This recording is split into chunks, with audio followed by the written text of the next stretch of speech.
নমস্কার, কাকলিস কুকিং হাবের নতুন আরেকটি ভিডিওতে আপনাদের সবাইকে স্বাগত। আজ আমি চলে এসেছি পনিরের একটা রেসিপি নিয়ে। পালক পনির, মটর পনির এসব তো আপনারা অনেকেই খেয়েছেন। আজ আমি আপনাদের সাথে শেয়ার করব পাঁপড় আর পনিরের একদম নতুন ধরনের একটা রেসিপি, যার স্বাদে আর গন্ধে কিন্তু অতুলনীয়, আর সেটা কিন্তু সম্পূর্ণ নিরামিষ। তাহলে চলুন রেসিপিটা আমার সাথে থেকে দেখতে থাকুন। এখানে আমি 3টে পাঁপড় নিয়ে নিয়েছি। এখানে আমি মশলা পাঁপড় নিয়েছি, আপনারা এমনি নর্মাল পাঁপড় নিলেও কোনো অসুবিধা নেই। এবার এই পাঁপড়গুলো আমি মাঝখান থেকে একটু ছোট করে ভাঁজ করে নিলাম। একটা মিক্সির জার নিয়ে নিয়েছি। এখন এই পাঁপড়গুলোকে ছোট্ট ছোট্ট টুকরো করে আমি এই জারের মধ্যে নিয়ে নিচ্ছি। একটু বেশি ছোট ছোট করে করলেই ভালো হবে। আমি সবটা এরকম ছোট ছোট টুকরো করে মিক্সির জারে নিয়ে নিলাম। এগুলোকে আমি একটু দানা দানা রেখেই গুঁড়ো করে নেব। পাঁপড়গুলো আমি গুঁড়ো করে নিয়েছি। একটু দানা দানা রেখে এটা গুঁড়ো করতে হবে, একদম মিহি যেন না হয়ে যায়। এখানে আমি আরও 3টে পাঁপড় নিয়ে নিয়েছি, মশলা পাঁপড়ই নিয়েছি। এদিকে আমি গ্যাসে একটা তাওয়া বসিয়ে দিয়েছি। তাওয়াটা প্রথমে হালকা গরম করে নিয়েছি, তারপরে একটা পাঁপড় আমি তাওয়ার উপর দিয়ে দিলাম। পাঁপড়টাকে আমি এইভাবে সেঁকে নেব। আমি একটা পরিষ্কার কাপড় নিয়ে নিয়েছি। এই কাপড়টা দিয়ে পাঁপড়ের ওপর হালকাভাবে চেপে চেপে ঘুরিয়ে ঘুরিয়ে পাঁপড়টা সেঁকে নিচ্ছি। একটা পিঠ আমার হয়ে গেছে, আরও একটা পিঠ আমি করে নিলাম। পাঁপড়টা কিন্তু ভালোভাবে শাঁকা হয়ে গেছে। এইভাবে তাওয়ার উপর পাঁপড় শাঁকলে পাঁপড়টা কিন্তু বেশ ভালোভাবে শাঁকাও যায়, আর উপরে কোনো কালো দাগও আসে না। আরও একটা পাঁপড় দিয়ে একইভাবে দুটো পিঠ আমি ঘুরিয়ে ঘুরিয়ে সেঁকে তুলে নিলাম। আরেকটা পাঁপড়ও একইভাবে সেঁকে নেব। এখন আমি গ্যাসে একটা ফ্রাইং প্যান বসিয়ে তার মধ্যে দিয়ে দিয়েছি 1.5 টেবিল চামচ মতো হোয়াইট অয়েল। আপনারা এই রান্নাটা ঘি আর তেল মিশিয়েও করতে পারেন। এবারে তেলটা খুব ভালো করে গরম করে নিয়ে গ্যাসের ফ্লেম লো করে আমি ফোড়ন দিলাম 1/2 চা চামচ গোটা জিরে, আর কিছুটা ধনে আমি একটু ভেঙে আধ ভাঙা মতো করে নিয়েছি। সেই আধ ভাঙা ধনে আমি দিলাম 1/2 চা চামচ। এটা দিয়ে ফোড়নটা আমি 15 সেকেন্ড মতো নেড়েচেড়ে ভেজে নিচ্ছি। গ্যাসের ফ্লেমটা কিন্তু লোতেই রেখেছি। গোটা ধনে একটু ভেঙে নিয়ে ফোড়নে ব্যবহার করলে গন্ধটা কিন্তু ভীষণ সুন্দর আসে। এখানে আমি নিয়েছি 2টো কাঁচা লঙ্কা কুচিয়ে। এই কাঁচা লঙ্কা কুচিটা এর মধ্যে অ্যাড করে দিলাম, দিয়ে ঢাকা দিয়ে দিলাম। এই কাঁচা লঙ্কাটা বেশ ভালো করে ভাজা ভাজা করে নেব। বেশ ভালো করে ভাজা ভাজা করলে গন্ধটাও যেমন ভালো আসে, আর এর ঝাল ভাবটাও কিন্তু অনেকটা কমে যায়। এবারে আমি এর মধ্যে দিলাম 1 চা চামচ আদা বাটা। আদা বাটাটা দিয়ে একটু নেড়েচেড়ে নিচ্ছি। যেহেতু একটু ছিটকে ওঠে তাই হালকাভাবে ঢেকে রেখেছি। এটা কয়েক সেকেন্ড একটু নেড়ে নেওয়ার পরে ঢাকা দিয়ে 10-15 সেকেন্ড মতো একটু ভেজে নেব। ওদিকে ঢাকা দিয়ে রেখে আমি এখানে একটা মশলা বানিয়ে নেব। আমি একটা বাটিতে নিয়ে নিয়েছি 1.5 টেবিল চামচ মতো জল ঝরানো টক দই। আর দইটা কিন্তু আমি একদম টাটকাই নিয়েছি, যাতে টক ভাবটা কম হয়। এর মধ্যে আমি প্রথমে দিয়ে দিলাম 1 চা চামচ ধনে গুঁড়ো, তারপরে আমি দিলাম 1/4 চা চামচ ঝাল শুকনো লঙ্কার গুঁড়ো, এখন দিলাম 1/2 চা চামচ কাশ্মীরি লঙ্কার গুঁড়ো, আর দিচ্ছি 1/2 চা চামচ হলুদ গুঁড়ো, 1/2 চা চামচ লবণ। এখানে প্রথমে লবণটা আমি কমই দেব, কারণ পাঁপড়ে কিন্তু একটু লবণ থাকে। আর এখন দিচ্ছি 1 চা চামচ চিনি। এবারে এই সব কিছু দইয়ের সাথে প্রথমে ভালো করে আমি মিশিয়ে নিচ্ছি। তারপরে এটাকে খুব ভালো করে ফেটাতে হবে, কারণ এর মধ্যে যেহেতু দই আছে তাই এটা কিন্তু খুব ভালো করে ফেটিয়ে একদম মসৃণ একটা ব্যাটার তৈরি করে নিতে হবে। একটা মসৃণ ব্যাটার আমি তৈরি করে ফেলেছি। অপরদিকে আদাটাও কয়েক সেকেন্ড ভাজা হয়ে গেছে, ঢাকাটা তুলে নিয়েছি। এখন আমি দই আর মশলার মিশ্রণটা এর মধ্যে পুরোটাই দিয়ে দিলাম। গ্যাসের ফ্লেমটা কিন্তু আমি একদম লোতে রেখে দিয়েছি। এবারে আমি সমানেই এটাকে নাড়তে থাকব। রান্নায় দই অ্যাড করার পরে বেশ কিছুটা সময় সমানেই নাড়তে হয়, তাহলে কিন্তু দইটা আর ফাটে না। বেশ কিছুটা সময় সমানে নেড়েচেড়ে নেওয়ার পরে আমি গ্যাসের ফ্লেমটা লোতে রেখেই ঢাকা দিয়ে কিছুটা সময় রান্না করব, যাতে দইয়ের কাঁচা ভাবটা একদম চলে যায় আর বেশ ভাজা ভাজা হয়ে যায়, আর চারপাশ থেকে তেলটাও ছেড়ে দেয়।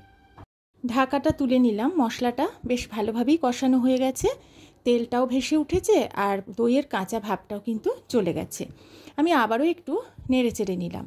এখানে আমি একটা মাঝারি গাজরের অর্ধেকটা গ্রেট করে নিয়েছি।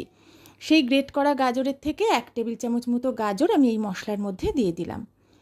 এখানে আপনারা একটা টুকরো বিটও গ্রেট করে দিতে পারেন, তবে খুব বেশি পরিমাণ দেবেন না। এবারে এটা দিয়ে ভালো করে মশলার সাথে মিশিয়ে নিয়ে প্রথমে একটু নেড়ে নিচ্ছি, তারপরে ঢাকা দিয়ে লো ফ্লেমে মিনিটখানেক রান্না করব, যাতে গাজরটা বেশ ভালোভাবে ভাজা ভাজা হয়ে যায়, আর এটা কিন্তু বেশ স্বাস্থ্যকরও হবে। ঢাকা দিয়ে মিনিট খানেক ভেজে নেওয়ার পরে ঢাকা তুলে আবারও মিনিট খানেক আমি ভেজে নিয়েছি। গাজরের থেকে একটা ভাজা মিষ্টি গন্ধ বেরোতে শুরু করেছে। এখন আমি এর মধ্যে বেশ কিছুটা গরম জল অ্যাড করে দিলাম। জলটা দিয়ে ভালো করে মশলার সাথে মিশিয়ে নিলাম। এখন ঢাকা দিয়ে গ্যাসের ফ্লেম লো করে 1 মিনিট মতো এই মশলাটা একটু কষিয়ে নেব। 1 মিনিট পরে ঢাকাটা তুলে নিয়েছি, ওপর থেকে তেলটাও ভেসে উঠেছে। একটু নেড়ে মিশিয়ে নিলাম। আমি যে পাঁপড়টা গুঁড়ো করে রেখেছিলাম তার থেকে 1.5 টেবিল চামচ মতো নিলাম। এটা আমি মশলার মধ্যে জল থাকা অবস্থাতেই ঢেলে দিলাম। এই সময় এটা দিতে হবে, কারণ এই পাঁপড় কিন্তু জলটা পুরোটাই টেনে নেবে। এবার ভালো করে মিশিয়ে নিয়ে আমি এটা কিন্তু বেশ কিছুটা সময় ভাজবো, কারণ আমি কাঁচা পাঁপড় গুঁড়ো করেই ব্যবহার করেছি। মিনিট 2 ঢাকা দিয়ে আমি একটু ভাজা ভাজা করেছি। ভালো করে এখন নেড়ে নিচ্ছি। পাঁপড়ের কাঁচা ভাবটা প্রায় চলে গেছে, আর একটু আমাকে এটা ভাজতে হবে। তাই আবারও মিনিট খানেক আমি এটাকে ঢেকে নিয়ে ভাজা ভাজা করে নিলাম। পাঁপড়ের থেকে বেশ সুন্দর একটা গন্ধ বেরোচ্ছে, আর সমস্ত মশলাটা ভালোভাবেই কষানো হয়েছে। চারপাশ থেকে তেলটাও বেরোতে শুরু করেছে। এখন আমি এর মধ্যে দিয়ে দেবো বেশ কিছুটা গরম জল। জলটা কিন্তু প্রথমেই আমি একটু বেশি করেই দেব, কারণ পাঁপড় জলটা বেশ ভালোভাবেই টেনে নেয়। জলটা দিয়ে ভালো করে এটাকে মিশিয়ে দিচ্ছি। নিরামিষ দিনে বিভিন্ন রকম রান্না খেতে আমাদের কিন্তু ভীষণই ভালো লাগে। পাঁপড়ের কয়েকটা রেসিপি আমি আপনাদের সাথে শেয়ার করেছি। আজও যে পাঁপড় আর পনিরের রেসিপিটা আমি আপনাদের সাথে শেয়ার করছি, এটা কিন্তু একদম ভিন্ন রকমের আর ভিন্ন স্বাদের একটা রেসিপি। খেতে কিন্তু অসাধারণ লাগে। কথা বলতে বলতে মেশানো হয়ে গেছে। গ্যাসের ফ্লেম হাই করে দিয়েছি, এটা ফুটতে শুরু করেছে। এখানে আমি 300 গ্রাম পনির নিয়েছি। পনিরগুলোকে ছোট ছোট কিউব করে কেটে নিয়েছি। আপনারা যেমন ইচ্ছা সেভাবেই কাটবেন। অন্যদিকে গ্রেভিটা ভালো করে ফুটে ওঠার পরে আমি গ্যাসের ফ্লেমটা লো করে দিয়ে টুকরো করে কেটে নেওয়া পনিরগুলো এর মধ্যে দিয়ে দিচ্ছি। আমি আজ রান্নায় পনিরটা না ভেজেই ব্যবহার করছি। আপনারা চাইলে সামান্য ভেজে গ্রেভির মধ্যে পনিরটা অ্যাড করতে পারেন। সামান্য 1.5 টেবিল চামচ তেলেই কিন্তু আমি আজ রান্নাটা করছি। পনিরটাও ভাজিনি, পাঁপড়টাও ভাজিনি। রান্নাটা যতটা সম্ভব হেলদি করা যায় সেটাই চেষ্টা করেছি। ভালো করে পনিরটা গ্রেভির সাথে মিশিয়ে নিলাম।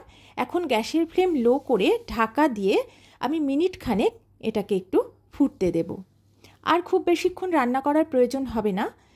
মিনিট খানেক পরে ঢাকাটা তুলে নিয়েছি। এটা ফুটে উঠেছে। গ্যাসের ফ্লেমটা লোতেই রেখে দিয়েছি। এখন যে পাঁপড়গুলো আমি সেঁকে রেখেছিলাম সেগুলো হাতে ছোট ছোট টুকরো করে ওপর থেকে আমি দিয়ে দিচ্ছি। আমি প্রথমে একবার গুঁড়ো পাঁপড় দিয়েছি, তারপরে আবার এই পাঁপড় ওপর থেকে দিচ্ছি। আপনাদের মনে হতেই পারে যে এটা কেন করছি। গুঁড়ো পাঁপড়টা গ্রেভির স্বাদটা ভীষণ বাড়াবে, আর এইটা যে আমি ওপর থেকে দিলাম, এটা যখন গ্রেভির সাথে মিশে যাবে খাওয়ার সময় খেতে যেমন ভালো লাগবে, গন্ধটাও কিন্তু ভীষণ সুন্দর হবে। এখন হালকা হাতে পাঁপড়ের টুকরোগুলো আমি গ্রেভির সাথে মিশিয়ে দিচ্ছি। পাঁপড়টা মেশানোর পরে খুব বেশিক্ষণ কিন্তু রান্না করার আর প্রয়োজন নেই। আর একটা কথা অবশ্যই খেয়াল রাখতে হবে, প্রথমে কিন্তু জলটা একটু বেশি দিয়ে দিতে হবে, কারণ পাঁপড়ে কিন্তু বেশ ভালোভাবেই ঝোলটা টেনে নেয়। এবারে আমি হালকা হাতে তলা থেকে একটু নেড়ে চেড়ে দিচ্ছি, কারণ পনিরটা ভেঙে যেতে পারে, যেহেতু আমি কাঁচা ব্যবহার করেছি। এবার গ্যাসের ফ্লেম লোতে রেখে ঢাকা না দিয়ে মিনিট খানেক ফুটিয়ে নিয়েছি। তারপরে আমি এর মধ্যে দিয়ে দিলাম বেশ কিছুটা ধনেপাতা কুচি। এটাও ভালোভাবে ওপর থেকে একটু মিশিয়ে দিলাম। এখন গ্যাসের ফ্লেমটা আমি অফ করে দেব। এবার ঢাকা দিয়ে 5-7 মিনিট স্ট্যান্ডিং টাইমে রেখে পরিবেশন করব। ঢাকাটা তুলে নিয়েছি। দেখুন কতটা সুন্দর লাগছে দেখতে, খেতে কিন্তু তার থেকেও বেশি সুন্দর লাগে।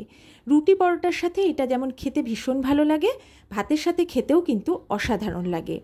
পাঁপড় আর পনিরের একদম নতুন ধরনের অপূর্ব স্বাদের এই রেসিপিটা আপনাদের কেমন লাগলো আমাকে জানাতে কিন্তু ভুলবেন না। বাড়িতে অবশ্যই বানিয়ে খাবেন আর আমাকে জানাবেন খেয়ে কেমন লেগেছে। উপর থেকে আমি একটু সেঁকে নেওয়া পাঁপড় হাতে ছোট ছোট টুকরো করে ছড়িয়ে দিচ্ছি। এটা আমি গার্নিশিংয়ের জন্য দিলাম, আপনারা না চাইলে নাও দিতে পারেন। ভিডিওটা যদি ভালো লাগে একটা লাইক কমেন্ট করবেন, শেয়ার করবেন। নতুন পুরনো সকল বন্ধুদের অনেক অনেক ভালোবাসা, অনেক ধন্যবাদ জানিয়ে আজকের মতো বিদায় নিচ্ছি। সবাই ভালো থাকবেন, সুস্থ থাকবেন।